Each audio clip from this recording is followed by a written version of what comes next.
Самотність душу розриває. Чому один? Чому одна? Знов пусткою живе кімната. Дитячих голосів нема, немає матері і тата.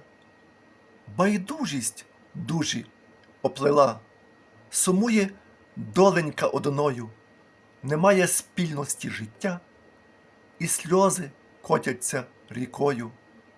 Байдужість наступом іде, шляхи нескорено розбіглись, знов ніччю стане кожен день, мабуть, любов'ю не достигли.